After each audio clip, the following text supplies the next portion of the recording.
Okay, good morning guys. Meron po ulit akong kita sa inyo na isang halamang gamot. Okay, ito po ay luyang pula. Ito. Nakakita na kayo ng luyang pula, guys.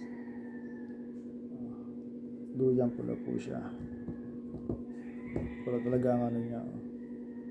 Yan. Pararamihin po natin ito at ating itatanim para dumami.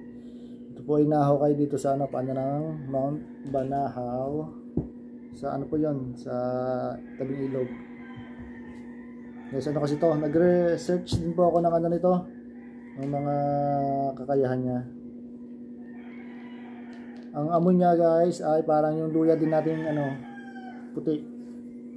Medyo mahanghang siya. Pula siya. Ano ba yung pulang-pula? Ito.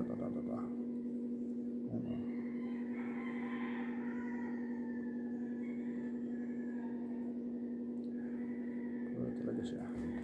And guys, ito po ay may mga pag-aaral po na mayaman sa anti-cancer properties ang luyang pula. Yan. Antioxidant din po at antimicrobial po at etc. Ginagamit din po ito para sa sakit ng tiyan, sa agarang lunas po na sakit ng tiyan. Ilalaga lang po ito tapos iinumin. Tapos pwede rin siya sa rayuma po. Nakapagpagaling din po siya rayuma. Yan, saka pamamanas.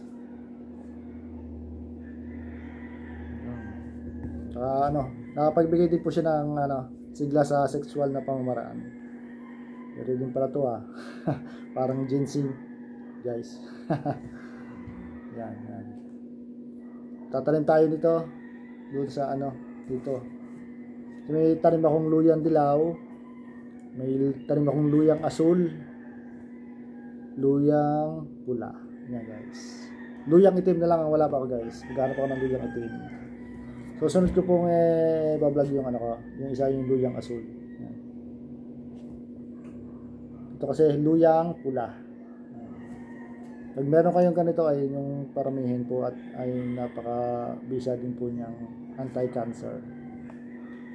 Tatanim po tayo nito para paramihin po natin. Para yan. Marami tayong panggamot. Mahahang talaga siya. Luyang pula. Sige guys. Guys, ito na yung ating luyang pula. Tatanim na natin. Oops. Patayin natin dito sa dahilig. Wait lang.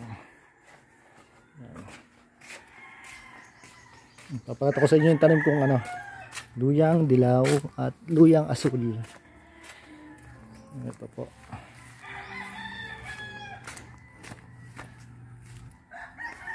Dahilig guys. Ito guys. Ito yung luyang dilaw. May malapit nang maglugot. Luyang dilaw. Nice. Tapos ito. Gunahanan ko ng kuhan. Luyang dilaw. Dilaw siya. Tapos ito yung aking tanim na naglugot na guys. Luyang asul. Naglugot na. Ito po. Ito yung niya. Ang dahon niya parang sa luyang dilaw din, pero ito po, yun naglugot siya.